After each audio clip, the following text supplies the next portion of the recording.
Donc pour commencer, on va prendre quelques minutes pour comprendre 3 points. Pourquoi c'est aujourd'hui essentiel de choisir consciemment le cloud où on stocke toute sa vie numérique et professionnelle. Euh, le tout premier point, ça concerne l'aspect légal. Et quand on stocke des fichiers dans un cloud américain ou chinois, il faut savoir que ces États peuvent accéder sur simple demande à vos données. Et ça, même si ces entreprises aujourd'hui possèdent quasi toutes des data centers en Suisse ou en Europe. Autrement dit, dès qu'on stocke des données dans un cloud américain ou chinois et que ces données sont traitées par un logiciel développé aux États-Unis ou dans un État en dehors de l'Europe, eh bien, ces États peuvent facilement y accéder grâce à des lois extraterritoriales comme le Cloud Act. Et si ce critère ne devait pas suffire, vos données sont aussi sauvegardées ou partagées à des tiers en dehors de l'Europe, dans des pays qui ne respectent pas nécessairement le RGPD. Et si vous ne me croyez pas, j'ai été pas plus tard que hier sur le site de Microsoft, pour ne pas les citer. Il y a l'URL en bas. Et ça, c'est un extrait de leurs conditions générales. Je vous laisserai lire les passages en rouge. Ça ne fait que répéter ce que je viens de vous dire de manière simplifiée. Le deuxième point, c'est tout ce qui est côté vie privée. La majorité des clouds sont gérés par des entreprises cotées en bourse. Et quand on est une entreprise cotée en bourse, on doit naturellement rendre des comptes à des actionnaires. Et le problème, c'est qu'en fait, aujourd'hui, toutes les données sont concentrées au sein de quelques clouds. Et puis, ces entreprises représentent un poids économique tellement important qu'elles ont aujourd'hui un poids au niveau stratégique sur le plan de la géopolitique. Et il y a aussi l'aspect que ces entreprises, elles ont un modèle d'affaires, parfois, qui est directement lié à l'analyse et l'exploitation de nos données. Donc, côté infomaniac, le cadre, il est extrêmement clair. Les données, elles sont stockées et traitées par une seule et même entreprise qui maîtrise de bout en bout sa chaîne de valeur, y compris la couche logicielle. Et puis Infomaniac, c'est une entreprise de droit suisse qui conçoit et gère à 100% ses data centers et ses solutions logicielles. Donc ici, tout est simple, le cadre est simple, et puis c'est la même personne qui gère de bout en bout vos données avec les mêmes engagements.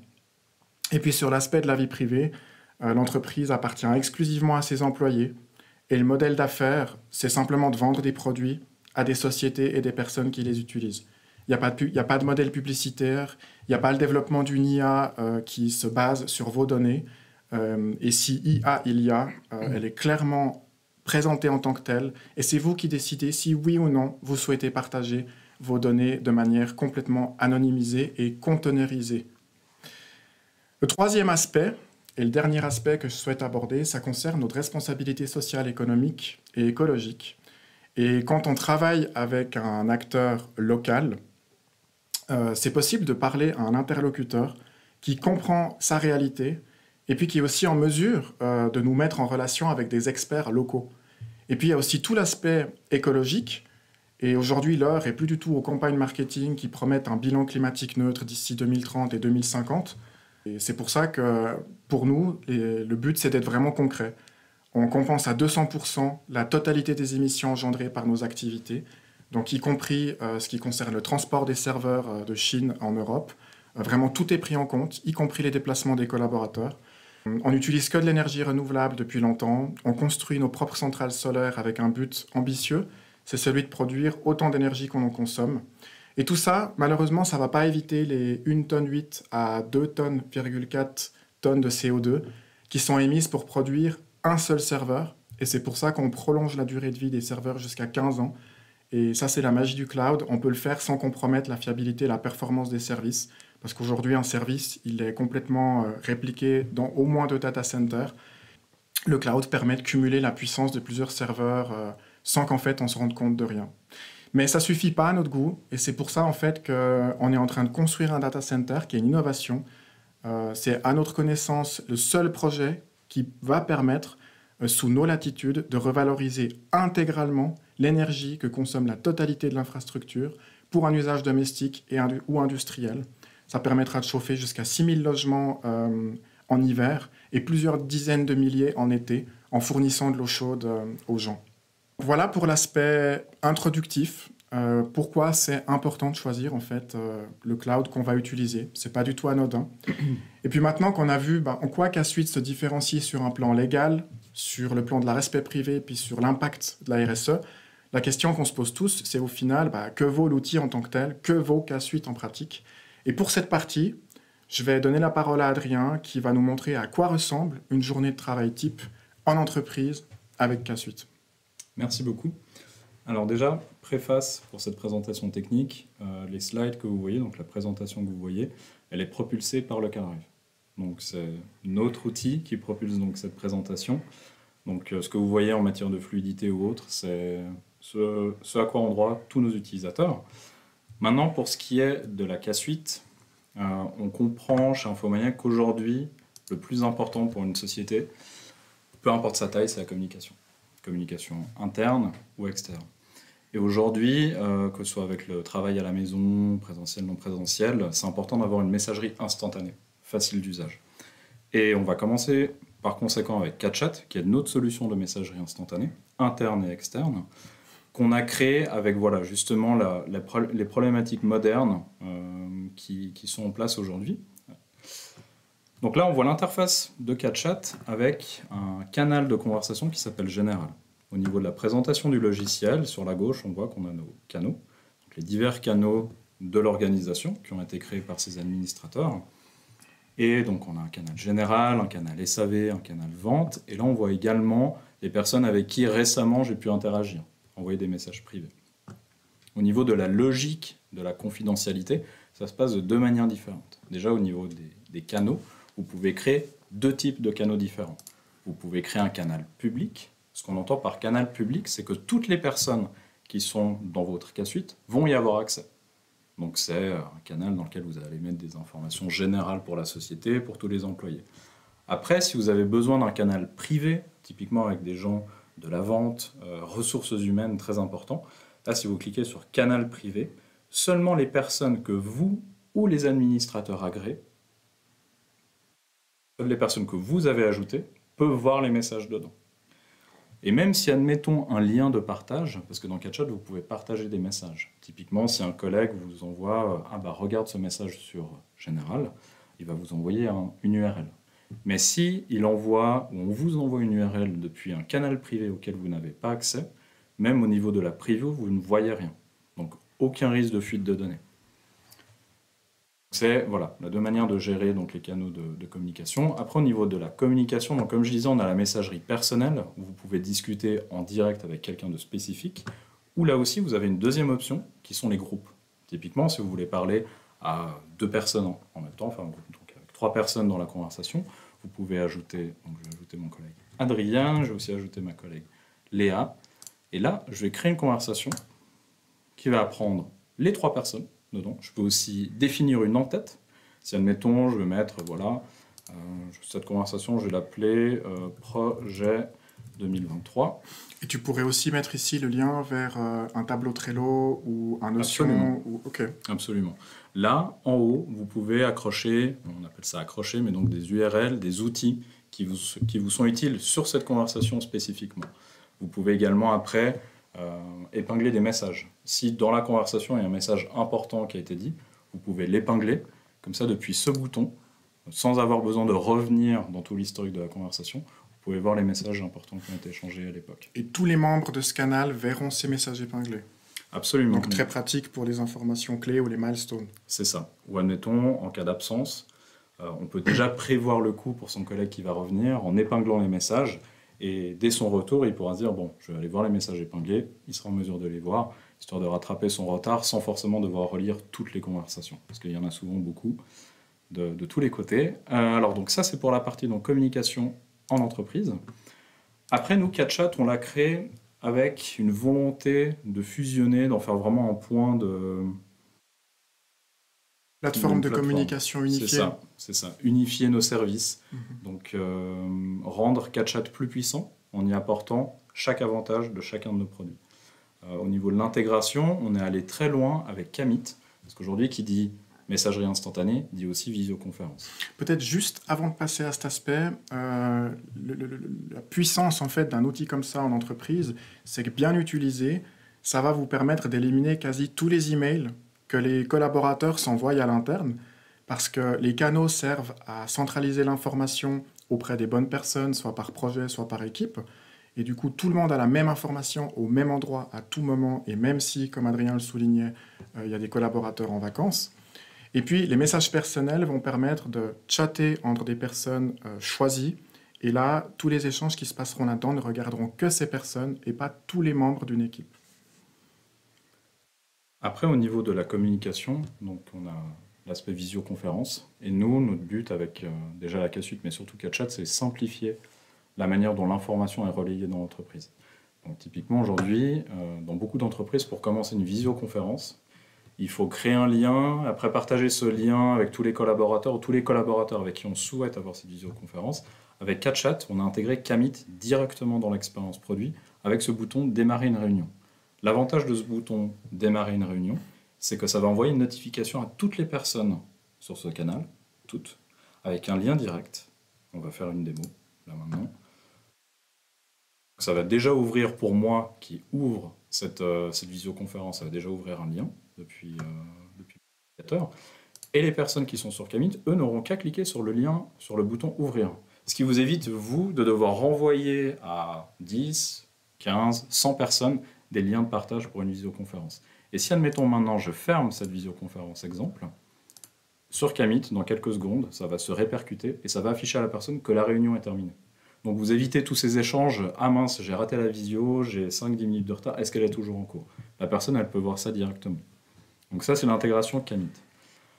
Après, avec l'intégration K-Meet, c'est aussi une force pour discuter one-to-one avec vos collaborateurs. Là, typiquement, je vais lancer une discussion K-Meet avec mon collègue Adrien.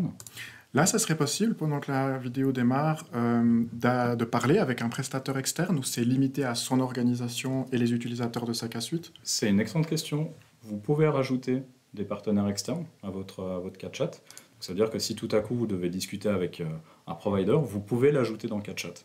Lui, il aura accès déjà à vous, donc pour discuter avec vous, et il aura accès qu'aux canaux de communication auxquels vous lui avez donné accès.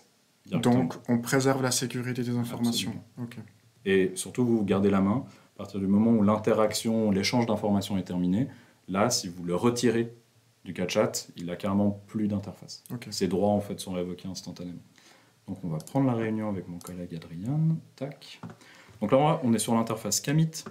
Je peux choisir des fonds d'écran. Bon, là, la webcam est utilisée pour le webinaire, mais tac, c'est parti. Donc voilà, mon collègue Adrien s'est connecté. Je peux chatter avec lui directement dans le K-Meet. Si, admettons, on est en groupe, je peux aussi lancer des sondages. Et au niveau, après, de la collaboration que je peux avoir avec mes collègues, ça va beaucoup plus loin. Là, on a l'aspect vidéo et audio. Et typiquement, on va prendre maintenant un exemple live. Je vais prendre un lien, partager droit. Donc on voit que mon collègue Adrien a accès à ce document. Je vais quand même lui le renvoyer en lui disant, voilà, peux-tu éditer ce document? Je vais l'ouvrir moi aussi. Donc c'est un document Word 365. C'est sur le site Microsoft, c'est un document officiel. Pour vous prouver en fait que sur notre solution, une migration de Microsoft à Infomaniac se fait d'une manière vraiment ultra fluide. Donc voilà, mon collègue maintenant Adrien vous souhaite le bonjour, merci à lui. Et on voit que c'est lui qui édite le message. Donc on voit clairement avec l'indication de qui est en train d'éditer le message. Pour information, chez Infomaniac, on a déjà fait des tests avec plus de 200 personnes sur un document. Alors ça devient un peu une cacophonie parce que tout le monde fait des modifications. Trop de personnes. Bon, en matière d'infrastructure, par contre, ça tient, c'est impeccable, c'est fluide. Après, il faut savoir qu'en matière d'édition, vous avez deux manières de présenter les changements faits par vos collègues. Vous avez soit la modification directe, qu'on voit là avec mon collègue Adrien. Donc dès qu'il fait une modification, c'est répliqué à l'instant T sur mon écran également. Vous avez l'édition différée, où là, on va vous envoyer une notification en vous disant, voilà, votre collègue a apporté tel et tel nombre de modifications, voulez-vous les consulter maintenant? Ça vous permet de garder le contrôle sur le flux que vous avez et peut-être sur les informations aussi que vous avez en face de vous. C'est très utile quand, en réunion, on est sur un document et qu'on est en train de présenter ce document et qu'en même temps, il y a des gens qui sont en train de travailler dessus. Ça évite la désagréable surprise de constamment avoir le document qui est en train d'être modifié et qui bouge. Donc ça, c'est en matière de collaboration. Je vais fermer le document. Donc on peut voir que tout, en fait, reste dans l'écosystème Infomaniac. Donc Côté messagerie, c'est du CatChat. Je discute avec mon collègue sur CatChat, j'ouvre une visioconférence avec Kamit en un seul clic. Après, je peux partager des fichiers avec lui et on peut déjà travailler ensemble vraiment très facilement. Par rapport à Kamit, est-ce qu'il y a une limite d'utilisateur? Comment est-ce que ça se passe à ce niveau? C'est en relation avec le nombre d'utilisateurs qu'a Suite ou... Alors pas du tout, on n'a pas de limite du nombre d'utilisateurs.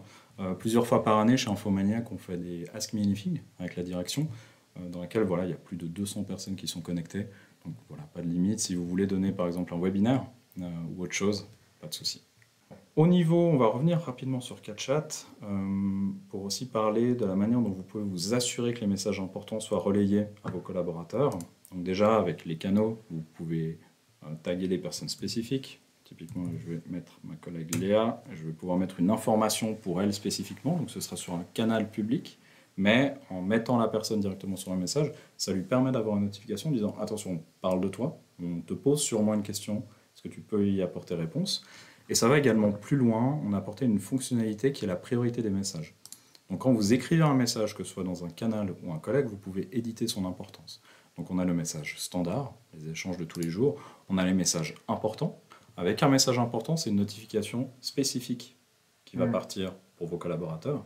Et si c'est un message urgent, en plus d'avoir une notification spécifique, on va demander, CatChat va demander à la personne de confirmer qu'il a bien vu ce message. C'est-à-dire qu'admettons, voilà, je vais mettre mon message urgent, que je vais nommer test, tac. Le petit vu avec le 0, c'est le nombre de personnes qui ont cliqué expressément et qui confirment avoir lu le message. Donc vous êtes en mesure de savoir déjà qui a vu le message et si le message est passé à l'échelle de la société ou du canal tout entier. C'est très utile pour garder un peu... Oui, ça permet de valider des documents ou de s'assurer en fait qu'une information des ressources humaines, par exemple, ait bien été Absolument. pris en connaissance par l'ensemble des collaborateurs. Et qui dit message, échangé tous les jours pendant voilà, la majeure partie de la journée, dit des recherches qui parfois deviennent un peu casse-tête sur certains logiciels de messagerie instantanée. Nous, on a essayé de rendre ça le plus intelligent possible. Alors déjà, au niveau de la barre de recherche, vous pouvez chercher soit des messages, soit des fichiers.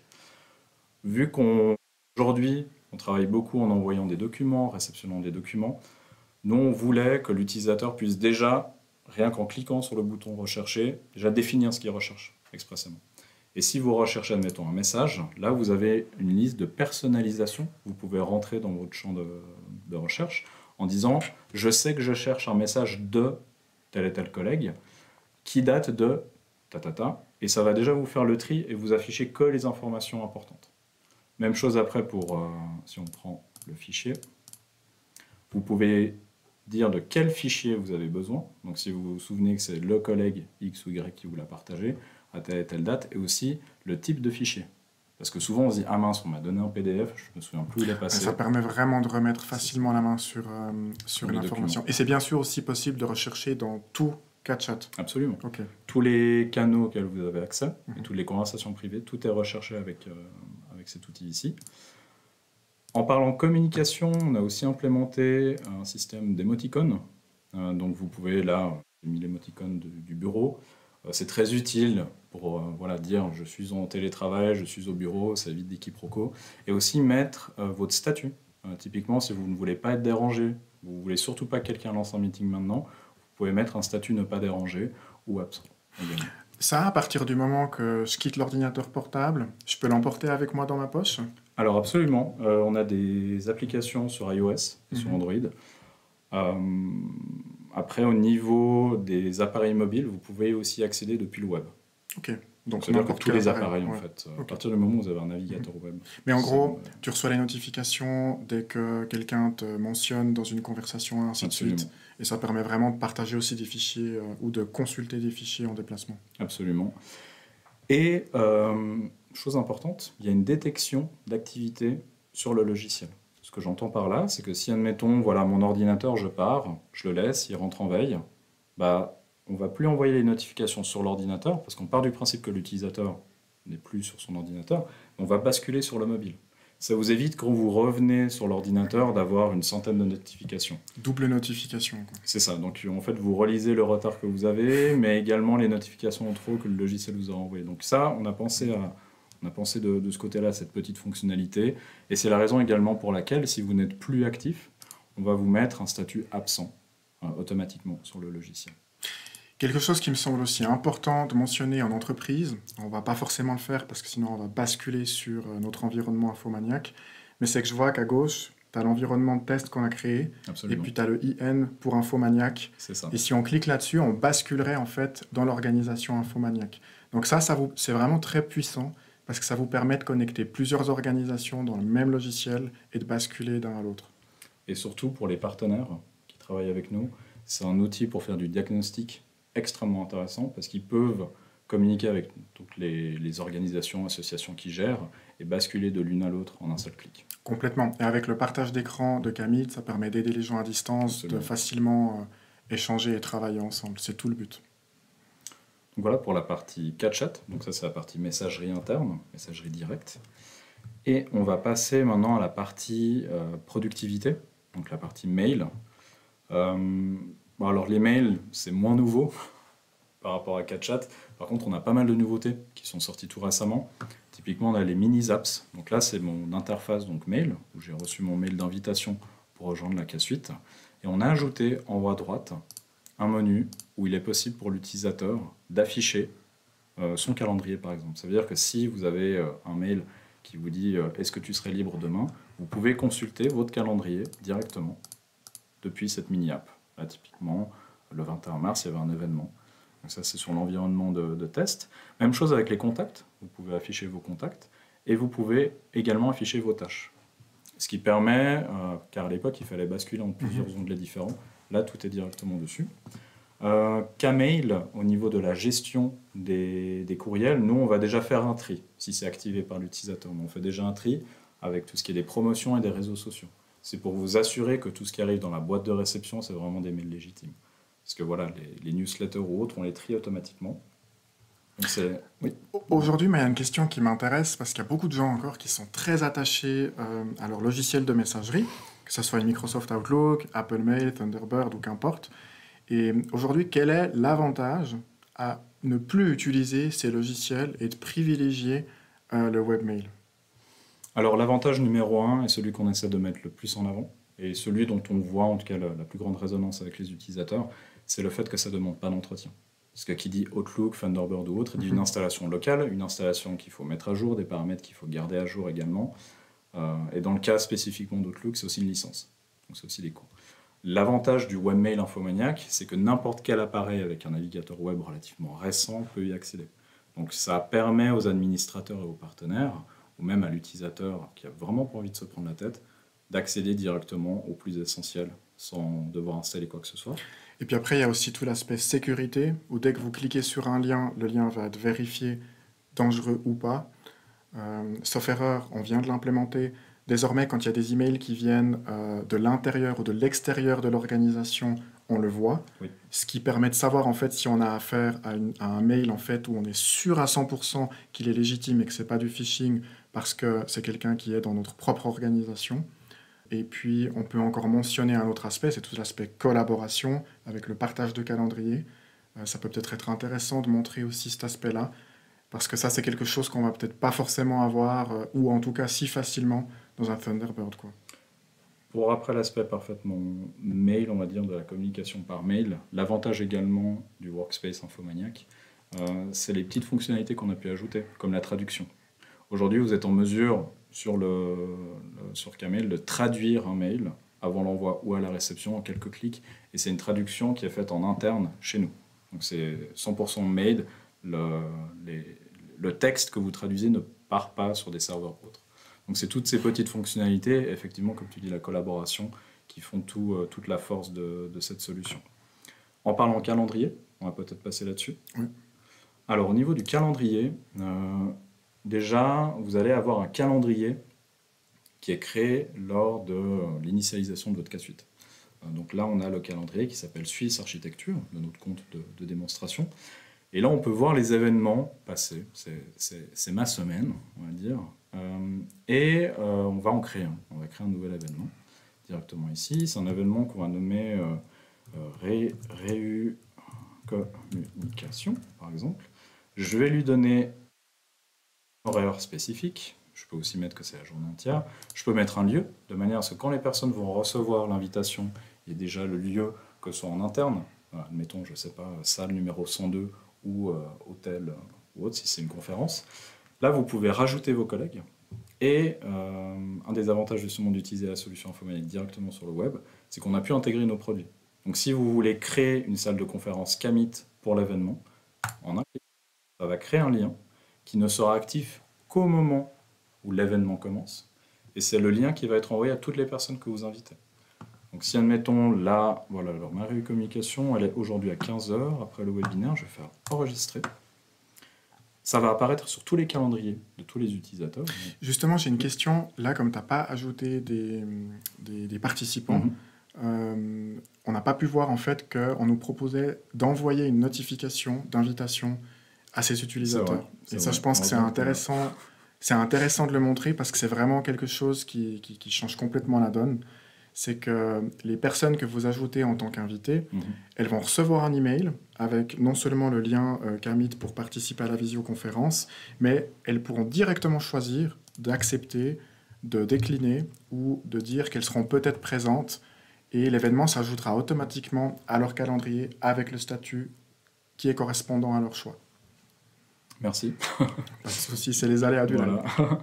Mais voilà, comme la gestion des invités est aussi très robuste, ça vous permet, vous, de garder le suivi de qui vient, qui ne vient pas, d'avoir directement un dispatch de ce qui est fait. Les invités peuvent également répondre avec le statut « je ne sais pas si je serai présent ». Vous, si admettons c'est une réunion en présentiel, ça vous permet de préparer, admettons, une salle. Vous dites « voilà, je dois recevoir 10 personnes, alors je vais préparer 10 sièges ». Au niveau, après, des fonctionnalités avancées, pour la création d'événements, vous pouvez ajouter des rappels. Donc c'est des rappels qui vont être envoyés par mail, par pop-up. Par pop-up, c'est s'ils sont en train de travailler sur le workspace Infomaniac, quelle que soit l'interface, un mail, calendrier ou autre. Et pas seulement, quand vous cochez par pop-up, si vous synchronisez le calendrier avec votre téléphone, c'est ça aussi qui va déclencher une notification de rappel. Exactement. Donc vous pouvez après définir combien de temps avant vous voulez cette notification, et si après vous voulez peut-être une dernière pour les événements vraiment très importants. Aussi mettre un événement privé, comme ça il sera que sur votre calendrier et pas sur le calendrier du reste des collaborateurs.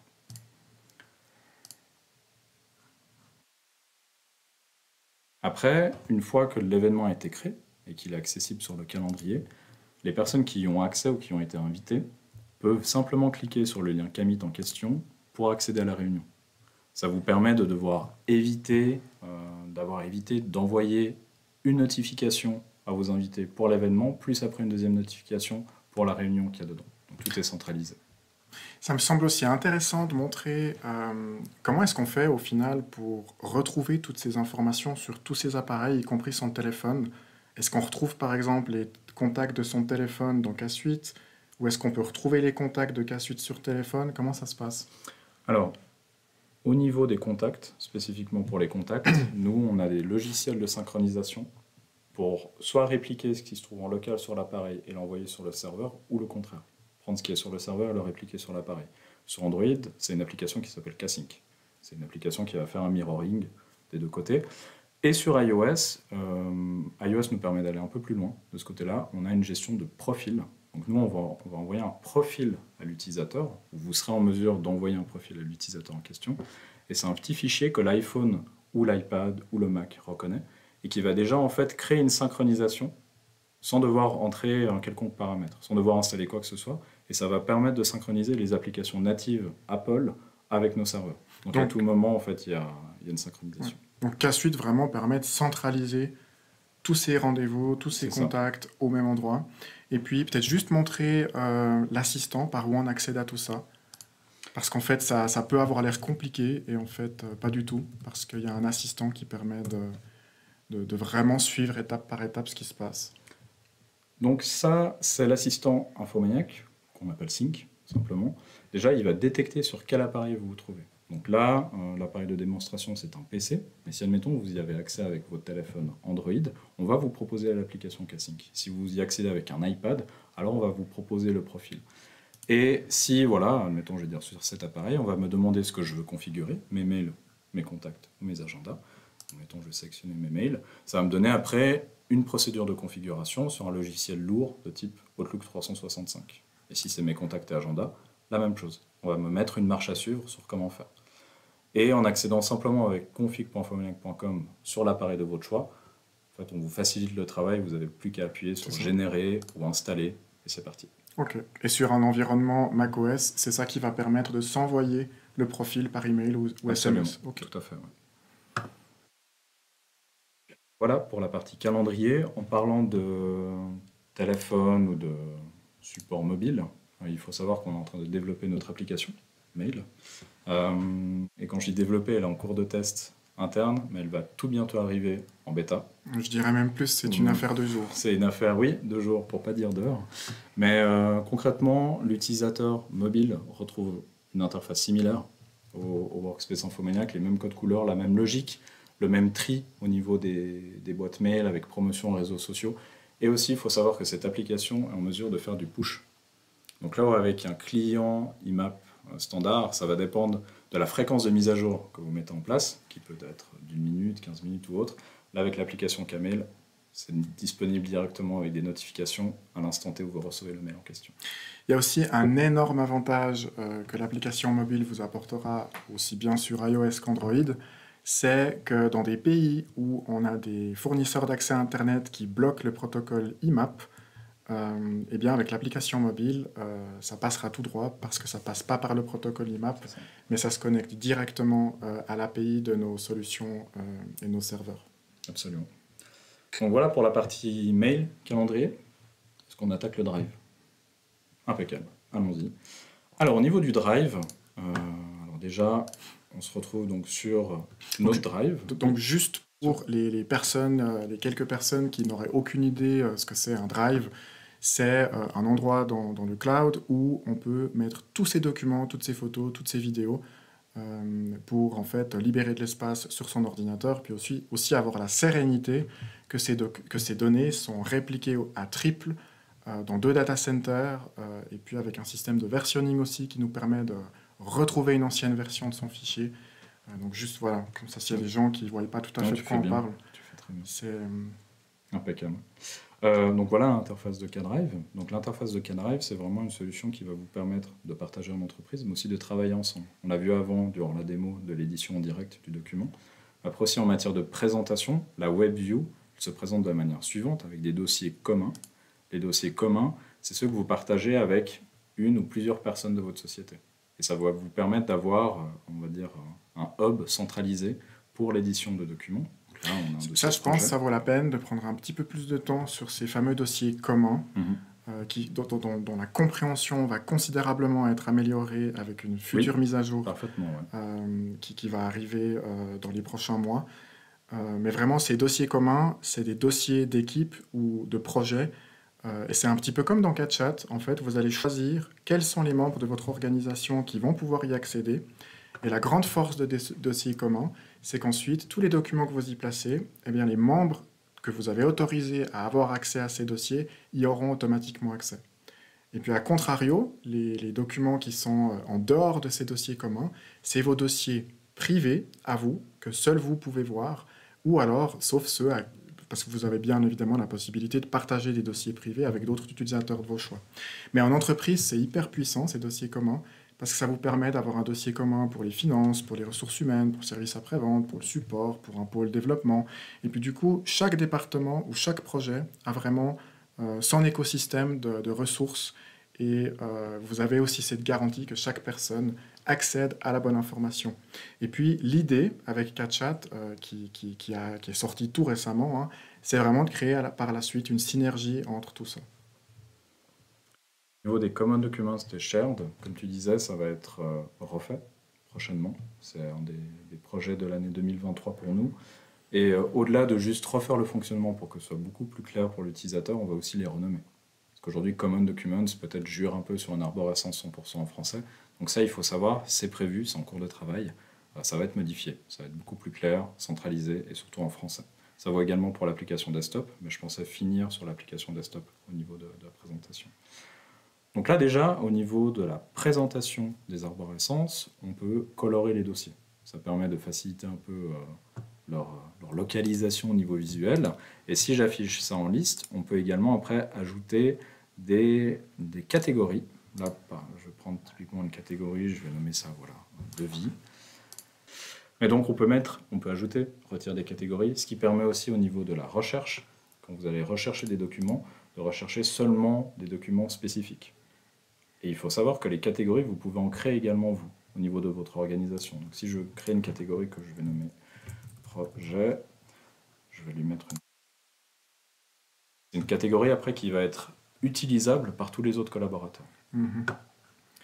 Après, au niveau donc, de l'interactivité des fichiers, la manière dont vous pouvez travailler avec, la force de K-Drive et de la K-Suite, c'est que c'est vraiment une solution tout en un. Donc là, je vais prendre un document, un XLSX, donc importé directement depuis Microsoft 365. Je l'ouvre et c'est notre suite de bureautique Infomaniac Grids qui va prendre le relais et qui va me permettre de travailler sur le document. Donc qui dit intégration d'outils de bureautique dit qu'un client, un utilisateur avec une K-Suite a accès en fait à tous les outils nécessaires pour travailler dans une seule et même interface. Et là aussi, je peux avoir un collègue qui ouvre le même document et on peut collaborer aussi ensemble. Absolument. Comme on l'a vu précédemment lors de la démo, sur le texte, ça vaut également pour les documents XLSX et PPTX. Et c'est aussi possible de partager un document Microsoft Office à l'extérieur de son organisation? Alors oui. Alors déjà, point important, la K-Suite, le Drive et la suite de bureautique s'intègrent parfaitement à des flots de travail qui sont déjà existants. C'est-à-dire que toi, si tu as besoin d'envoyer ton document à quelqu'un qui n'est pas un utilisateur K-Drive, parce que peut-être c'est une personne de communication externe, il va être en mesure d'ouvrir le document, il va être en mesure de choisir soit de l'éditer directement dans le Drive, via la WebView, ou l'éditer sur son Excel. Excel, en fait, ne voit pas la différence quand le fichier a été traité sur le K-Drive. Pour lui, il l'ouvre comme un fichier XLSX parfaitement classique. Et quand il va te renvoyer ce document, tu vas être en mesure de le réouvrir sur l'interface et continuer après le travail. Et là, par exemple, si je souhaitais partager ce document, ça se passerait comment? Alors, pour le partage de documents, on vient ici. Alors, on a deux types de partage. On a le partage par email, où la personne va recevoir un bel email en disant « Voilà, vous avez été invité à accéder à ce document ». Ou autrement, ici, on a la full view au niveau du partage, où là, déjà, au niveau de votre K-Suite, de votre organisation, vous pourrez choisir qui a accès. Moi, je vais remettre mon collègue Adrien. Je vais mettre aussi mon collègue Bertrand dessus. Je peux leur mettre un message en disant voici... Donc ils seront notifiés par email, j'imagine. Absolument. Donc, et là, je peux donner un niveau d'habilitation sur le document. Donc si je mets « peut consulter », voilà, ils pourront que le consulter, le télécharger ou ajouter des commentaires. Parce qu'il faut savoir qu'au niveau de l'interface ici, vous êtes en mesure de converser avec vos collaborateurs. Il y a un chat intégré. Vous êtes en mesure de discuter en disant « Voilà, je pense que cette modification est pertinente ». Et vous pouvez également mettre des commentaires sur des points spécifiques du document. Et là, je vais faire ajouter. Eux, ils vont recevoir une notification. Et moi, après là, sur ce menu, je peux voir, en fait, je peux consulter, faire un peu le tour de qui a accès, qui n'a pas accès au document en question. Et à tout moment, quelques clics, par exemple mon collègue Bertrand, je vais lui mettre « peut consulter uniquement » et mon collègue Adrien, je vais le supprimer du partage. Et ça se fait à la volée. Voilà. Et maintenant, si c'était un prestataire externe qui n'est pas dans mon organisation K-Suite? Alors, à ce niveau-là, on va passer sur les liens de partage. Où là, au lieu de passer au niveau interne du Drive, avec des gens qui ont des Drives, ça va passer par des liens d'invitation. Et là, déjà, vous pouvez choisir deux politiques de partage. Vous avez le partage restreint, c'est donc les utilisateurs que vous avez ajoutés en tant qu'utilisateur externe sur votre Drive. Autrement, le partage public. Si vous devez partager, admettons, un communiqué de presse à des centaines de personnes, mais vous ne voulez pas les rajouter à la main, vous faites ça en tant que partage public. À savoir que les partages publics proposent des paramètres avancés qui sont assez intéressants, on va les aborder maintenant. Vous pouvez protéger avec un mot de passe un partage public. Donc si vous voulez vraiment vous assurer que ce soit des gens, vous connaissez à qui vous avez donné l'information, vous pouvez. Vous pouvez également ajouter une date d'expiration. Ça, c'est un retour qu'on a beaucoup eu il y a à peu près une année en arrière, typiquement d'enseignants ou autres, de personnes qui se disaient « je partage mes fichiers, mais au final, je les oublie. Et ça veut dire que dans 2 ans, 3 ans, 4 ans, voire même plus, ces liens existent toujours sur Internet. Ils sont quand même toujours quelque part. » Avec l'ajout d'une date d'expiration, vous vous assurez que, par exemple, demain à midi, le lien de partage est arrêté. Et une dernière option qui est intéressante, c'est le téléchargement depuis le partage. En décochant cette option, vous allez envoyer une requête au navigateur Internet de la personne qui va afficher, lui demandant de ne pas permettre le téléchargement. Très utile pour les photographes ou dans la presse ou autre chose. Donc ça, c'est toutes les options supplémentaires avec les liens de partage. Et là, quand je vais faire copier le lien, dans mon presse-papier, ça va me stocker un lien de partage. Voici, ici, que je vais pouvoir donner à toutes les personnes qui ont besoin d'avoir accès aux documents. Et là, par exemple, je vais inventer mon fournisseur d'électricité pourrait cliquer sur ce lien et sans créer de compte Infomaniac, accéder à la ressource. Absolument. S'il a les droits de modification, y contribuer. S'il a le droit de lecture, juste en prendre connaissance. Exactement. Okay. Il n'aura pas même d'invitation à se connecter. Si c'est, admettons, un fichier doc ou Excel ou PowerPoint directement sur l'éditeur, à savoir après que dans l'éditeur, vous pouvez choisir ce que vous faites avec ce fichier, vous pouvez le télécharger, à savoir qu'on propose la conversion à la volée. Si tout à coup vous voulez convertir, très utile pour les présentations PowerPoint, si vous voulez la convertir en PDF, vous pouvez faire ça à la volée. Si vous avez des ordinateurs qui utilisent exclusivement LibreOffice, vous pouvez aussi les convertir, je peux aussi l'imprimer ou l'enregistrer après en local. Voilà pour la partie productivité bureautique du Drive.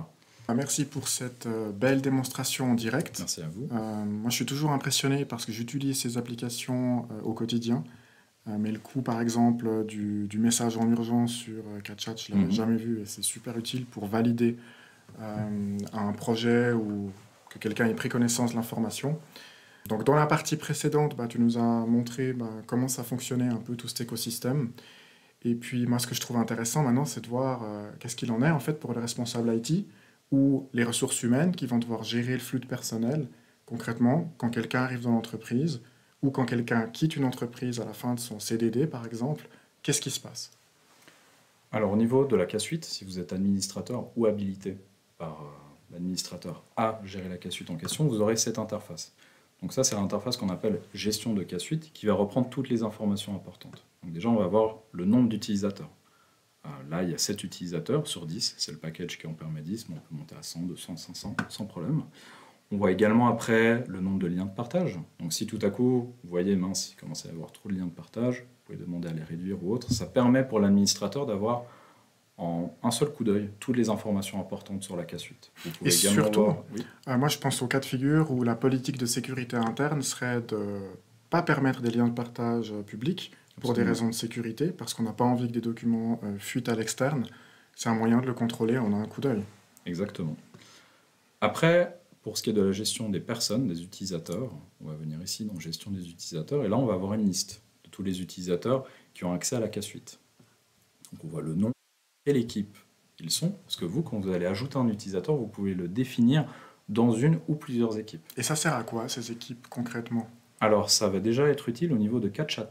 Si vous voulez parler exclusivement au département vente ou comptabilité, au lieu de devoir taper systématiquement toutes les personnes qui sont dans ces départements, vous tapez comptabilité, et là, ça va prendre mon collègue Bertrand et Adrienne directement.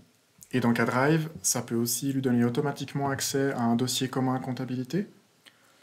Alors, le dossier comptabilité, quand vous allez le créer, on va vous demander si c'est un dossier uniquement pour vous ou à vocation de partage. Et là, si vous dites « oui, je veux le partager », il va vous demander avec quelle équipe vous voulez le partager. Et c'est à ce moment-là que vous pourrez mettre comptabilité directement. Oui, ce que je voulais souligner, en fait, c'est que la gestion d'équipe vous fait gagner un temps fou.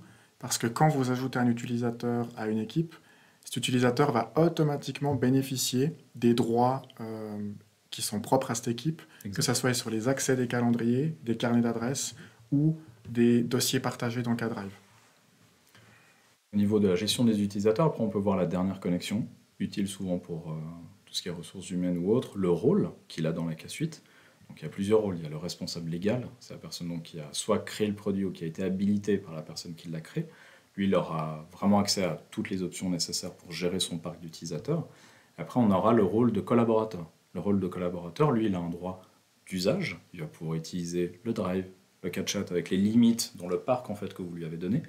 Par contre, il ne pourra pas modifier les informations importantes. Et il pourra surtout avoir absolument aucun impact sur les autres utilisateurs. Là où le responsable légal ou l'administrateur peut gérer la sécurité, ce style de choses. Et concrètement, si on clique sur un utilisateur, ça se présente comment pour modifier des droits ou des accès? Alors, si on clique sur un utilisateur, déjà, on va avoir, qui fait effectivement partie de la K-Suite, avec le petit bandeau et l'icône, on va avoir son niveau d'habilitation, on va avoir sa dernière connexion, sur quel périphérique, on est en mesure de détecter si c'est Windows, Mac ou autre, le niveau de sécurité. Parce qu'on va juste revenir sur l'écran avant, là, au niveau sécurité, l'administrateur peut voir en un seul coup d'œil où on est l'utilisateur. Ouais. Parce qu'aujourd'hui, c'est toujours très important pour les départements IT, surtout leur direction, de s'assurer que tout le monde est à jour avec que ce soit les mots de passe, la double authentification, les numéros de téléphone. Et là, en un seul coup d'œil, je peux voir, bon, bah, malheureusement, mes collègues ne jouent pas le jeu niveau sécurité, mais il m'est possible de gérer ça et de voir, voilà, en un seul coup d'œil, où on est un peu la sécurité globale de mon parc de users. Et si on prend, admettons, Adrien ici, sur la page qui présente la personne, on voit également le numéro de téléphone, ce qui peut être utile au niveau de la communication directement dans l'entreprise. On peut voir aussi à quoi il a accès dans la cas suite. Donc il a accès à l'adresse email qui lui a été créée automatiquement. Et on peut aussi définir des droits spécifiques sur cette adresse email depuis cette page-là. Ça veut dire que l'administrateur, il peut dire, voilà, tu as accès à ta boîte mail, tu peux répondre à des messages. Par contre, la gestion du répondeur, la gestion des redirections, la gestion du filtre spam, ça, tu n'y as pas accès. Et ça, du coup, on garde au niveau du responsable C'est IT ça, qui va, exactement. lui, définir une signature pour toute l'entreprise Exactement. et des règles de sécurité qui se déploient pour tout le monde, automatiquement. C'est d'ailleurs la raison pour laquelle, quand vous ajoutez un utilisateur, on vous demande son nom, prénom. C'est pour vous faciliter le travail plus loin, parce que vous allez pouvoir faire des modèles de signature en mettant deux variables, prénom, numéro de téléphone, et quand en fait l'utilisateur renseigne ces paramètres, ça va lui générer automatiquement la signature avec ces informations dedans. Ce qui fait que tout le monde dans l'entreprise a directement une signature corporate. Et puis un autre avantage de ce listing d'utilisateurs, et ça c'est quelque chose de tout nouveau, qui vient de sortir ou qui va aussi sortir dans les jours qui suivent, c'est que ça va générer un carnet d'adresses qui se met à jour dynamiquement avec tous les utilisateurs de votre organisation. Et ça c'est génial parce que ça permet à l'interne, quand vous faites des emails d'information générale, eh bien vous avez un carnet d'adresses qui est toujours à jour avec tous les membres de votre organisation. En tant qu'administrateur de la CASUD, vous avez vraiment tous les outils en main pour gérer, pour garder en sécurité vos utilisateurs. Après, si, admettons, vous devez faire des changements au niveau de l'équipe, en quelques clics, vous pouvez retirer les accès à des adresses email spécifiques. Avec la CASUD, il faut savoir qu'il y a deux types d'adresses email. Il y a les adresses email nominatives, donc là, il y aura l'adresse email de mon collègue. Vous pouvez également avoir des adresses partagées. C'est quoi ça? Alors, les adresses partagées, c'est une adresse typiquement qu'on va appeler info at, support at. C'est une adresse à laquelle plusieurs personnes ont besoin d'avoir accès. Mais à l'époque, on va dire à l'ancienne, il fallait partager les mots de passe IMAP de manière à permettre à ces gens de les consulter sur un seul et même logiciel. Aujourd'hui, je peux dire, voilà, mon adresse support@suissearchitecture.ch, je vais y ajouter 3 de mes collègues. Et depuis ce menu, le jour où je dois faire des modifications dans l'équipe, en un seul clic, je peux révoquer les accès. C'est-à-dire qu'il n'y a plus de divulgation de mots de passe, en clair, il n'y a plus de risque de sécurité, surtout vous, après, vous êtes vraiment agile en matière des changements que vous devez apporter.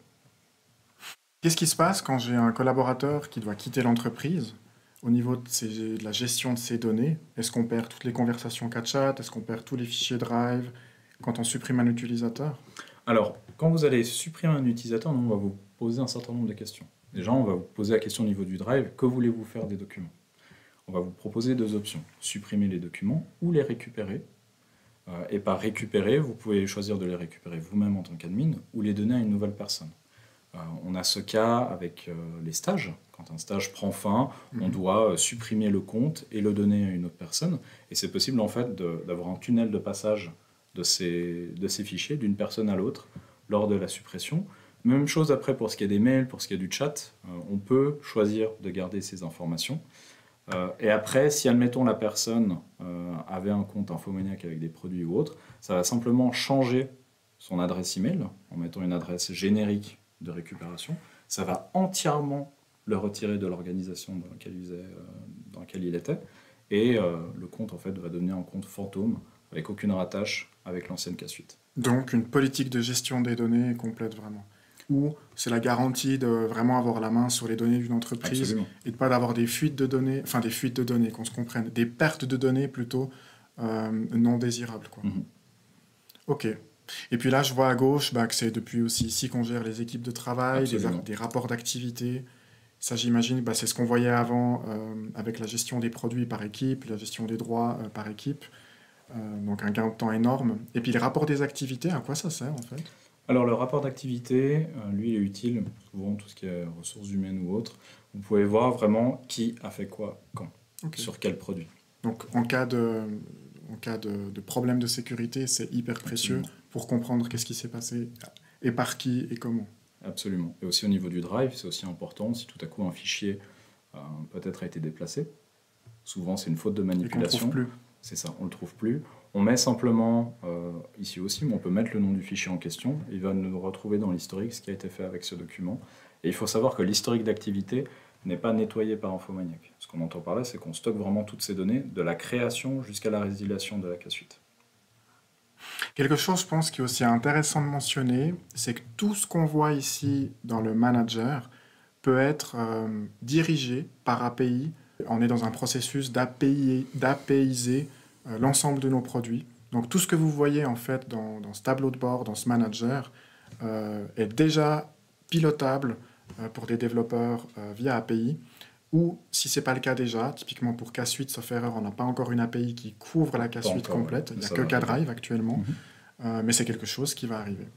Ce matin, j'ai dû goûter en fait à l'interface d'administration d'une suite en ligne concurrente et j'étais choqué en fait de voir la complexité en fait que c'était chez d'autres solutions. Moi, j'ai pas l'habitude d'être sur cette interface d'administration au quotidien parce que chez Infomaniac, je suis plutôt utilisateur final. Et je me rends compte vraiment que c'est très, très intuitif et facile à comprendre. Et que la prise en charge, là, tu ne l'as pas montré, mais quand on ajoute un utilisateur, peut-être ça, on peut juste montrer le début. Il y a un assistant, et ce qui fait que voilà, quelqu'un qui travaille aux ressources humaines et qui n'a pas de compétences IT va pouvoir suivre l'assistant et ajouter un utilisateur, lui donner les droits. C'est juste étape par étape, et à la fin, la personne va recevoir un email sur sa boîte mail indiquée. On peut faire la démo maintenant. On peut faire la démo. Moi, je pense que c'est intéressant de voir comment ça se passe, de rajouter un nouvel utilisateur. Malheureusement, ce nouvel utilisateur va s'appeler Test Webinaire. Renseigner nom-prénom, comme on en avait parlé avant, c'est pour l'outil de signature, mais aussi pour le cas de chat. Donc là, on va cliquer sur Continuer. Et là, déjà, sur ce deuxième menu, on peut définir le degré d'accréditation de cette personne. Est-ce qu'il va être responsable de la K-Suite? Est-ce qu'il va être administrateur ou collaborateur? On va prendre le cas le plus classique, collaborateur. Et là, déjà, on va vous présenter des options pour affiner un peu ses droits. Autoriser l'utilisateur à gérer la comptabilité pour Swiss Architecture? Non, mais ça peut être utile si vous avez un département comptabilité qui doit s'assurer que voilà, ce style de choses sont faites. Autoriser la réception de mails, de notifications par rapport à des événements ou par rapport à la facturation, là on va mettre non. Et là on peut l'intégrer déjà dans une équipe de travail à ce moment-là. Donc là on va prendre l'exemple direction. On peut ajouter des personnes dans plusieurs équipes en même temps, admettons, mais là on va prendre que direction. Et ça va l'ajouter dans cette bulle direction. Quand vous allez communiquer sur CatChat ou quand vous allez partager des documents, quand vous allez citer @direction, ça va directement le mettre dedans. Donc il va être dans cette bulle d'utilisateur. Après, vous allez devoir décider quel droit d'accès aura cet utilisateur sur K-Drive et KatChat. Accès complet, accès limité pour les deux. Et accès limité, ça veut dire qu'il aura uniquement accès par défaut aux dossiers ou aux canaux qui ont été autorisés dans l'équipe. Exactement. Il ne pourra pas apporter de modifications, que ce soit sur l'intitulé, des canaux, ce style de choses. Il ne pourra par exemple pas accéder aux common documents, support, absolument. Mais que son pauvre document test webinaire. C'est ça. Et là, après, quand vous allez donc avancer, on va vous proposer de créer une adresse email avec le nom de domaine lié à la K-Suite. On peuple automatiquement ce champ de renseignement avec le nom, prénom que vous avez donné. On va vous dire, voilà, l'adresse est disponible. Et là, vous allez pouvoir choisir les droits que cette personne va avoir sur l'adresse. Donc là, vu que c'est une adresse test, on va enlever tous les droits. Donc la personne ne va pas avoir le droit de changer son mot de passe. Elle ne va pas avoir le droit de gérer les réponses automatiques, les signatures, les redirections, les alias et toutes ces options que l'administrateur chasse garder pour lui. Après, on peut appliquer un modèle de signature. Et là, si, admettons, vous avez un beau modèle avec un site web, un logo, plein de choses, on va l'appliquer et prendre les variables nom-prénom pour peupler en fait ces champs d'enseignement sur la signature. Et là, on va vous poser une question très importante, c'est comment l'utilisateur il va se connecter à son compte. Est-ce que vous exigez de cette personne de se connecter avec test.webinaire? Autrement, vous pouvez très bien lui dire tu as accès à cette adresse, tu peux t'inscrire pour y avoir accès avec l'adresse que tu veux, une adresse Infomaniac ou autre. Ça, c'est vraiment pour laisser le champ du possible le plus grand pour l'administrateur. Mais là, on va partir avec ce qu'on recommande, c'est qu'il devra se connecter avec son adresse. On va cliquer sur Continuer. Et là, on va vous proposer plusieurs options pour donner les droits à cette personne. Vous allez être en mesure d'envoyer une invitation. On vous prépare déjà une URL où vous allez pouvoir sélectionner la langue. Très important, si vous travaillez avec du personnel qui ne parle pas forcément la même langue que vous, vous pouvez éditer le lien d'invitation. À savoir que ce lien d'invitation va aussi conditionner la langue de son manager. Donc lui, il sera en mesure de s'inscrire dans sa langue ou celle qu'il maîtrise le plus. Après, au niveau des options, vous pouvez aussi lui renvoyer ça par SMS, c'est très utile, parce que ça veut dire que toute votre organisation, vous pouvez leur envoyer des SMS, ils appuient sur le lien du SMS, ils se connectent et le compte est créé. Donc ce qui est magique, c'est que la personne est complètement autonome pour créer son adresse email et directement pouvoir commencer à communiquer via CatChat par son mail et directement commencer à travailler vu qu'elle a accès à tous les documents de son équipe et toutes les ressources via CatDrive. C'est ça, ouais. Exact. Après, une fois que vous avez terminé l'inscription, on vous rappelle voilà, le lien, et quand vous allez retourner sur les utilisateurs, il va apparaître dans l'invitation. Et vous pouvez voir le statut de l'invitation, si la personne a accepté, si la personne a décliné ou si simplement on n'en a rien fait. À savoir que les codes d'invitation sont valables pendant 1 mois. C'est pour s'assurer qu'ils ne restent pas en liberté pendant des années sur le web. À ce stade, voilà, si on a envie de migrer dans K-Suite et qu'on a déjà en fait tout dans un cloud alternatif, que ce soit du Google Workspace ou du Microsoft 365, est-ce que c'est quelque chose de compliqué? Comment est-ce que ça se passe concrètement? Comment récupérer ces fichiers, ces contacts, ces rendez-vous? Alors, nous, on a voulu la migration la plus simple possible. Et pour la faciliter, on a créé des outils de migration que je vais vous montrer de suite. Mais d'abord, on va aller sur l'interface d'administration Microsoft 365, qui a son propre style visuel. Et là, pour un administrateur IT, c'est très simple. Pour reprendre ces données, donc là, c'est la liste d'utilisateurs qui est la même que sur la K-Suite. Là, on va venir exporter des utilisateurs. Ça va créer un fichier CSV qu'après, sur l'assistant Infomaniac, qui est ici, vous allez pouvoir déposer ce fichier CSV. Nous, on va reprendre le listing de vos utilisateurs. On va reprendre aussi les informations que vous avez pu mettre pour numéro de téléphone, adresse ou autre, et vous pré-créer en fait ce parc d'utilisateurs sur K-Suite en reprenant ces informations. Donc, si je comprends bien, je peux recréer en une fois toute ma liste des utilisateurs. C'est ça, en 2 clics. Okay. Là, voilà, je fais exporter les utilisateurs. Okay. Et tous ces gens auront ensuite accès à ma K-Suite. Absolument, ça va générer un fichier CSV. Vous allez glisser après sur l'outil de migration. Donc, on va vous pré-créer ces utilisateurs. Et ce que j'entends par pré-créer, c'est que vu que la K-Suite a beaucoup de niveaux de personnalisation, au niveau de l'habilitation des utilisateurs, leurs droits, les produits ou autres, en fait, on va vous créer ces adresses et ce sera à vous après de définir, je veux que ce parc de personnes ait tel et tel droit, et ainsi de suite. Mais concrètement, en matière de migration, pour le parc 365 à K-Suite, ça se passe comme ça. C'est très simple, c'est 2 clics, pardon. Après, au niveau du Drive, partie très importante, si vous voulez retirer les données dans Microsoft 365, Dropbox ou autre, on a aussi prévu le coup. On a un outil qui s'appelle Importer des données externes sur le Drive, où là, en fait, on va vous demander quel est votre provider actuel. On va vous demander de vous connecter sur celui-ci, d'autoriser Infomaniac à aspirer le contenu. On va reprendre Arborescence et l'ensemble des fichiers. Par contre, ce qui ne sera pas repris, c'est les partages. Parce que nous, dans les API de communication qui sont fournis par les sociétés tierces, on ne nous donne pas les informations, ce fichier a été partagé avec X ou Y personne. Donc, vous serez en mesure de retrouver, par contre, votre organisation des fichiers. Donc, pour un administrateur IT, il va importer les mails et les adresses grâce au fichier, les mettre dans l'assistant. L'assistant va faire le travail de son côté.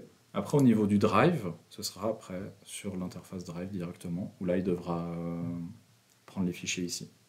Mais concrètement, ça se passe en quelques minutes, voire même quelques heures pour les très grandes organisations. On a essayé vraiment de simplifier tout ça un maximum avec une solution clé en main. Et qu'est-ce qui se passe après côté contact, rendez-vous et email en fait? Alors email, il faut savoir qu'au niveau de l'import, quand vous allez créer le fichier CSV, vous pouvez également mettre le mot de passe IMAP des adresses côté Microsoft. Si vous mettez le mot de passe IMAP des adresses côté Microsoft, ça va nous permettre de prendre le contenu de ces adresses email et de les prendre après sur notre serveur et de faire une réplication, donc ancienne adresse email, vers le nouveau provider Infomaniac. Y compris les dossiers Les dossiers sont repris, donc les arborescences, votre organisation sont repris. La date et heure des mails sont D'origine. également repris, d'origine sont Ok. repris. Le statut lu, non lu est Ah ouais, repris. c'est une Donc, copie. c'est une copie. C'est une copie carbone à l'instant T, au moment où on l'a faite, de ce qui se passait chez l'ancien provider vers le nouveau. Après, pour tout ce qui est des calendriers et contacts, vous pouvez importer ces calendriers ou les contacts au format ICS. Après, directement dans l'interface, vous pouvez créer, en fait, vous pouvez les déposer directement dessus ou depuis une URL. Vous pouvez également exporter votre calendrier Google ou Microsoft en tant qu'URL et les copier ici. Ok. Voilà. Donc, si je comprends bien, on commence par apporter les utilisateurs. Si on renseigne les paramètres IMAP, ça va aussi chercher tous les emails. Exact. Ensuite, on va dans KDrive, dans l'outil d'import pour récupérer tout ce qui est fichier. Et ensuite, il suffit que chaque utilisateur importe son calendrier en Exactement. ICS et ses contacts en CSV. Et c'est là où on peut peut-être un parallèle avec les périphériques mobiles dont on parlait avant. Si le périphérique mobile, les contacts ont été synchronisés en local, quand vous allez les synchroniser contact Infomaniac, ça va vous faire une copie sans que vous ayez à... Ah ben juste, voilà, y compris pour les rendez-vous. exactement, Ok. au niveau du calendrier. Donc, on va pas se mentir, ça reste pas quelque chose de fun à faire. Non, Par effectivement. contre, tout est fait pour simplifier cette démarche au maximum. Ok, ben moi je te propose de passer à la partie des questions. Oui. J'en ai vu passer plusieurs. La première question que j'ai vu passer, c'est est-ce que c'est possible d'avoir plusieurs cas suites par organisation? Alors non, c'est une cas suite par organisation, actuellement, parce qu'on part du principe que vous allez avoir votre nom de domaine principal, et c'est celui-ci qui va être utilisé pour la cas suite. Donc pour l'instant, c'est pas possible. Par contre, un utilisateur peut avoir plusieurs cas suites sur plusieurs organisations, typiquement un partenaire. Pendant que je cherche d'autres questions, est-ce que tu peux nous parler sur quoi on travaille concrètement par rapport à cette cas suite, que ce soit par rapport à KDrive, KChat ou les autres applications de l'écosystème? Alors déjà, KDrive, il y a une refonte complète de l'application desktop qui est en cours. Elle est en cours de test. C'est d'ailleurs la version qui est installée sur ma machine actuellement, qui est la 3.4. Là où avant, l'ancienne application communiquait avec nos serveurs avec un mélange d'HTTPS et WebDAV, là maintenant elle est passée sur l'API. C'est aussi un changement similaire qu'il y avait eu durant l'été 2021 pour l'application mobile. Et qui dit communication par API, dit une communication beaucoup plus fiable et beaucoup plus légère en matière du nombre de process qui sont nécessaires pour faire une action fichier. On espère la sortir bientôt, elle est en cours de test intensif, que ce soit macOS et Windows. Et le but, c'est qu'elle rende la synchronisation beaucoup plus fiable. Ok, ouais. Là je vois pas mal de commentaires par rapport à la synchronisation aussi, par rapport aux performances de la synchronisation, donc ça c'est quelque chose qui sera adressé complètement avec revu. ce... Ouais. Exactement. Et puis il y a des gens qui ont trouvé un peu le thème blanc très agressif la nuit. Est-ce qu'on a quelque chose de plus reposant pour les très yeux? bonne question. Voilà, là on est déjà en dark theme, en 2 clics. À savoir qu'on s'accorde par rapport à votre navigateur internet également. Mais il y a évidemment un dark theme qui est disponible sur l'ensemble des outils Infomaniac. À propos des salles de réunion, est-ce qu'il y a il y a des choses sur lesquelles on travaille pour avoir une gestion des salles ou de réservation? Alors effectivement, c'est dans la liste des choses à faire en priorité pour la cas suite V2. C'est une gestion des salles, où vous serez en mesure de réserver une salle, et si quelqu'un essaie de mettre un événement au même moment dans la salle, on lui dira attention, elle semble être occupée. Il y a beaucoup de questions par rapport à la synchronisation, donc là moi je vais y répondre. En gros, c'est comme l'expliquait Adrien, si vous avez des données sur votre téléphone, partez du principe que vous pourrez synchroniser tout ce qu'il y a dans votre téléphone, donc K Suite et vice-versa. K Suite vous permet vraiment de centraliser toutes ces informations au même endroit dans K Suite. Et l'avantage, c'est qu'ensuite, tout sera sauvegardé automatiquement tous les jours. Il y a un outil de restauration des mails, des contacts, des calendriers qui est vraiment très puissant et qui vous permet de le faire de manière autonome. Donc c'est vraiment un énorme avantage de tout centraliser au même endroit.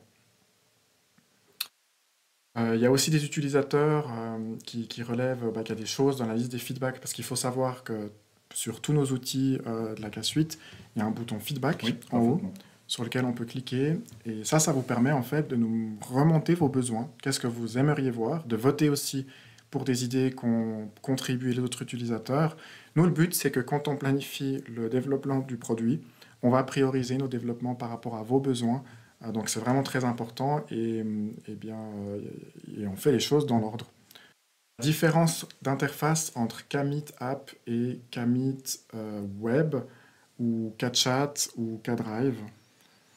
Est-ce qu'il y a des différences Non, d'interface? il y a des différences de Pardon. fonctionnalité, mais pas d'interface. L'interface est la même, on la veut la plus uniforme possible à travers les expériences. Par contre, typiquement, Kmeet sur desktop, avec l'application dédiée, vous permet de prendre accès, ou demander plutôt accès à la machine à distance. Elle vous permet aussi de dessiner, typiquement si vous voulez montrer quelque chose sur une présentation, vous êtes en mesure de dessiner sur la présentation et la personne le verra sur son écran également. Même chose pour KChat. L'application desktop et l'application web sont les mêmes au final en matière de la présentation. Mais par contre, les notifications avancées, là, c'est l'application desktop qui sera le mieux parce qu'elle est vraiment intégrée à l'OS, que ce soit Windows, macOS ou Linux. Il y a une question intéressante. Est-ce que KDrive, est-ce que KDrive, c'est possible d'importer du pCloud dans KDrive? Alors oui, parce que pCloud supporte le WebDAV. Ah, ok. Et il vous est possible en fait de monter une cible WebDAV, si je puis dire, depuis le menu d'importation des données externes. Alors il n'y a pas d'icône dédiée pour l'instant, on travaille dessus, mais par contre vous pouvez faire simplement l'URL WebDAV pCloud. Ok. Donc simplement se renseigner auprès de pCloud. Voilà, pCloud donne de toute manière ces informations. Après là vous mettez l'utilisateur en question, le mot de passe, le point d'entrée, et c'est parti, on fait l'importation.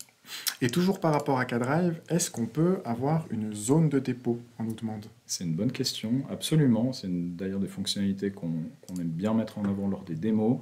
La boîte de dépôt, c'est possible d'en créer en vraiment quelques clics. Donc là, je suis, pour rappel, sur l'interface KDrive. À gauche, dans mes outils, j'ai la boîte de dépôt. Et là, admettons, si je crée une nouvelle boîte de dépôt, je vais pouvoir lui donner un nom. Je vais appeler test. Je vais pouvoir choisir où elle va aller, cette boîte de dépôt, au niveau du drive. Par défaut, c'est la racine. Et on va aussi pouvoir ajouter des options. Parce que là, de base, quand quelqu'un va déposer les fichiers dans la boîte de dépôt, ça va vous envoyer une notification. Vous pouvez retirer ça suivant le nombre de personnes qui vont déposer dedans. Vous pouvez protéger la boîte de dépôt avec un mot de passe. Vous pouvez également ajouter une date d'expiration et limiter l'espace de stockage. C'est-à-dire que s'il y a un petit malin qui veut mettre un fichier de, je sais pas, 50 gigas, vous pouvez dire non, j'attends des PDF de quelques mégaoctets, donc pas besoin d'accepter ce style de fichier. Et la force de la boîte de dépôt, c'est que ça va vraiment permettre à la personne de déposer les fichiers requis. Quand il va mettre son nom, prénom, ça va déjà vous ordonner le dépôt. Donc ça va être... Donc on sait qui nous partage quoi. Exactement, qui vous partage quoi. Et surtout, lui, quand il a fini le partage, ça le retire un peu de cette interface de connexion et il n'a plus accès à quoi que ce soit au niveau du drive. Et surtout, il ne voit pas le contenu du drive, ni de l'arborescence, ni du dossier en question. On a une question aussi très importante. Pour les gens qui n'ont actuellement pas la K-Suite, Oui. mais qui ont déjà KDrive. Oui. C'est maintenant possible de migrer sur K-Suite en récupérant intégralement et automatiquement le contenu de son KDrive. Absolument. La question qu'on nous pose, c'est qu'est-ce qui se passe des utilisateurs de son organisation? Est-ce qu'ils vont automatiquement tous aller dans K-Suite? Comment ça se passe? Alors, au niveau du flow du passage de KDrive à la K-Suite, ça se passe de la manière suivante. Nous, on va déjà vous lister les offres possibles avec la K-Suite, parce qu'il y a plusieurs tiers K-Suite. Après, on va vous demander, voilà, dans votre organisation, vous semblez avoir peut-être 10 utilisateurs. Qui de ces utilisateurs doit faire le voyage vers la K-Suite? Et là, quand vous allez cocher cette personne, c'est seulement ces personnes qui vont être ajoutées à la K-Suite. Par contre, pour les autres personnes, ça ne changera rien. Elles restent dans votre organisation, mais c'est la raison pour laquelle, dans la gestion des utilisateurs, les utilisateurs K-Suite, un petit logo à côté, pour symboliser le fait qu'ils sont dans la K-Suite. Par contre, vous pouvez avoir des organisations ou des cas où vous avez un parc d'utilisateurs classiques, Legacy, et un parc d'utilisateurs K-Suite. Et puis, ça me permet aussi de préciser qu'on travaille actuellement sur le fait de pouvoir permettre de passer d'un service mail classique à une K-Suite avec son service mail. Donc à terme, tous les utilisateurs qui ont déjà un KDrive ou un service mail chez Infomaniac pourront migrer dans K-Suite en conservant et en choisissant le service mail et le KDrive qu'ils souhaitent utiliser dans leur K-Suite. On nous demande aussi s'il y a un plugin WordPress pour sauvegarder son site dans KDrive. Alors non, pas encore. L'astuce pour l'instant étant que certains plugins WordPress vous permettent de mettre un disque WebDAV en tant que destination pour la sauvegarde, et là vous pouvez mettre votre KDrive. Après, j'aurais tendance à plutôt conseiller les gens d'utiliser un Swiss Backup pour Tout ça. à fait.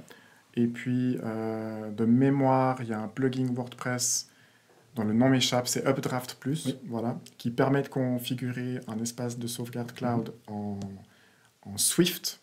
Et là, vous allez pouvoir du coup configurer Swiss Backup avec. Mais KDrive, je l'utiliserai pas C'est forcément. possible, mais C'est c'est pas ce qu'on possible, recommande. mais c'est plus un outil de collaboration d'entreprise qu'un outil de sauvegarde, même si toutes vos données sont répliquées à triple en permanence, que vous avez un système de versionning. Mais c'est pas un backup au sens strict du terme, où vous allez pouvoir restaurer l'ensemble de votre drive à 9 mois avant, avec une politique de conservation incrémentale, etc.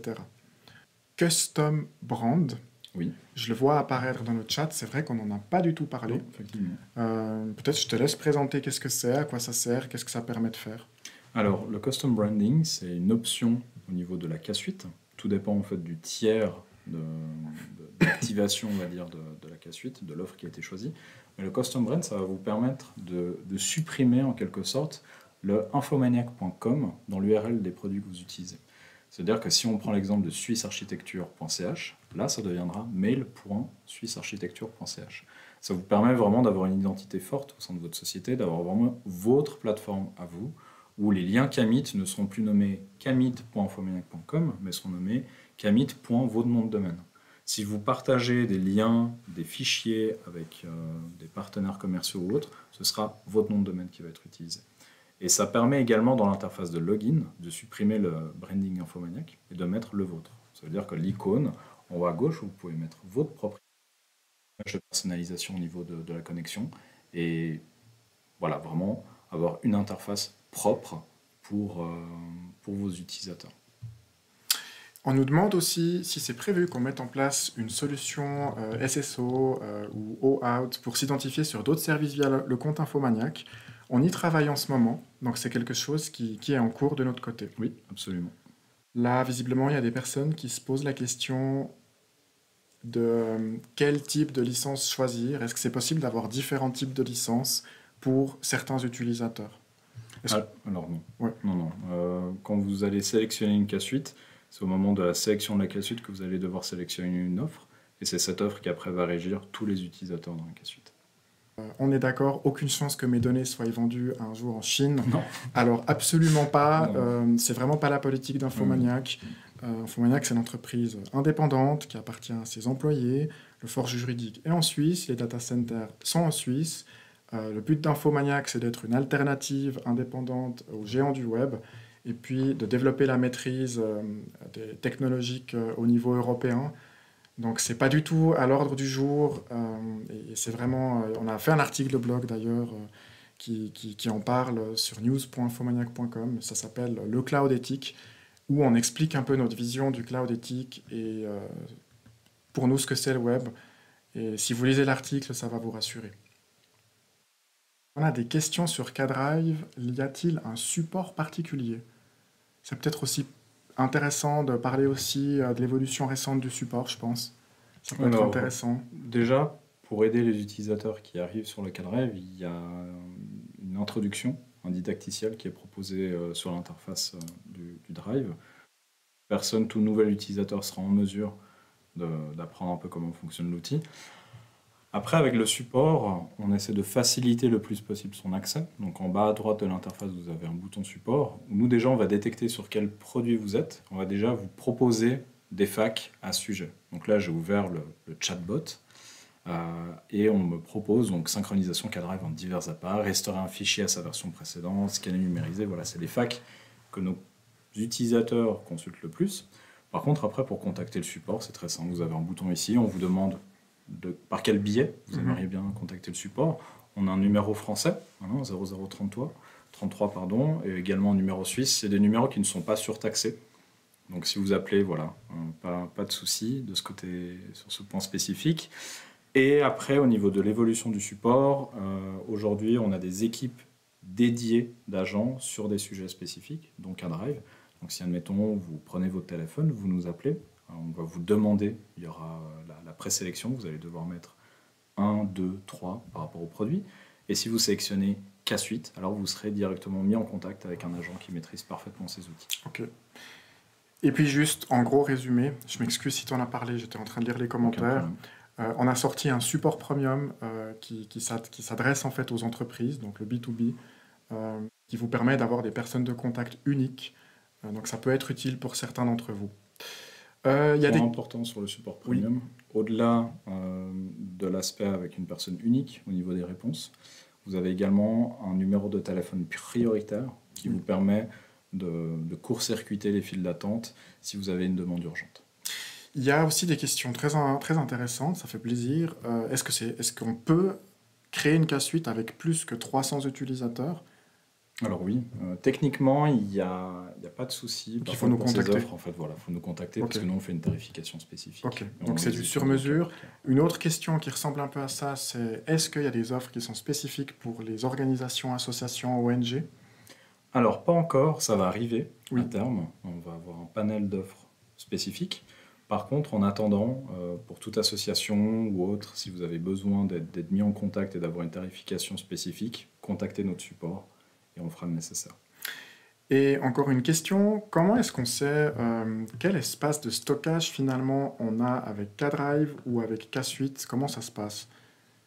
Je Ah, pense, les gens ont l'air de souligner que on connaît par utilisateur, mais on ne connaît mhm. pas la taille globale. Au niveau pour voir le stockage C'est utilisé. ça. Ouais. Alors pour voir le stockage utilisé, c'est directement dans la gestion de la K-Suite. Donc vous allez voir le stockage auquel vous avez souscrit par rapport au tiers d'offres K-Suite et également par rapport au nombre d'utilisateurs. Parce qu'avec la K-Suite, c'est chaque nombre d'utilisateurs ou chaque utilisateur supplémentaire qui va également ajouter du stockage dans ce pool. Et après, l'administrateur peut en un seul coup d'œil voir qu'est-ce qui prend du stockage. Parce qu'il faut savoir que KChat également a des besoins de stockage qui sont après stockés sur la K-Suite. Et là, bon, on voit très clairement que dans notre cas, c'est K-Drive qui prend la totalité des 120 mégaoctets utilisés. Et puis, est-ce qu'on peut tester? Est-ce qu'il y a des gens qui disent, ben moi j'aurais besoin de pouvoir tester la solution K-Suite pour convaincre ma direction? Comment est-ce que la personne peut faire? Alors actuellement, il faut un nom de domaine pour utiliser la K-Suite. Euh, Après, si vous avez un nom de domaine, ou si vous commandez un nom de domaine spécifique pour faire le test, la K-Suite est utilisable gratuitement, dans son tiers gratuit. Donc ça, pas de souci. Après, si vous ne pouvez pas, ou vous ne voulez pas acheter un nom de domaine, on a aussi des offres gratuites, ik.me, ik-mail ou Ethic, qui vous permettent d'avoir l'interface du Drive, du mail et du calendrier. Pas K-Chat malheureusement. Pas KChat, Ouais. mais déjà les outils, on va dire, classiques à vos dispositions. Et après, si vous êtes une grosse société, ça vaut la peine de nous contacter et puis on peut vous mettre en relation avec notre département commercial. Absolument. J'en vois encore une par rapport à Outlook. Est-ce qu'on a une alternative aux clients lourds Outlook? C'est assez compliqué de configurer un compte Kmail et ça bloque pour détrôner Microsoft Exchange. Ça, on y a répondu partiellement. Alors, parce que Outlook Desktop, on n'a pas de plan de faire une application mail desktop, parce que nous, notre but, c'est de rendre la version web la plus complète C'est possible. ça. Et en plus, à terme, cette version web sera tellement puissante et complète qu'en fait, on n'aura plus envie d'utiliser Outlook parce ça. qu'elle va tellement nous faciliter la vie avec des interactions qui vont se développer avec KChat et les autres applications de la K-Suite qu'une application comme Outlook serait complètement déconnectée de tout ça et ça ferait peu sens en fait. Donc c'est possible d'utiliser Outlook avec Infomaniac, le mail, les contacts, les calendriers, mais c'est pas forcément ce qu'on recommande sur le long terme en tout cas. Je vois aussi des échanges par rapport aux tarifs, comme quoi que c'est cher de passer à une solution plus éthique. Ça vaut la peine que vous preniez le temps de comparer les offres de chez Google, chez Microsoft, comparer en fait le nombre d'utilisateurs avec l'espace de stockage et vous allez voir très rapidement en fait qu'Infomaniac est beaucoup plus compétitif. Quand on a calculé ces offres, on a vraiment voulu faire un juste prix et ça a été la même chose avec notre public cloud. On a été surpris de voir les marges que se prenaient en fait les géants du web qui pourtant ont une capacité d'économie d'échelle qui est beaucoup plus grande que la nôtre pour le moment. Et malgré ça, ils margent beaucoup plus. En tout cas, merci beaucoup pour votre intérêt pour tout ça. Merci aussi Adrien pour la présentation. Merci à vous. Et puis, il ne me reste plus qu'à vous dire à très bientôt.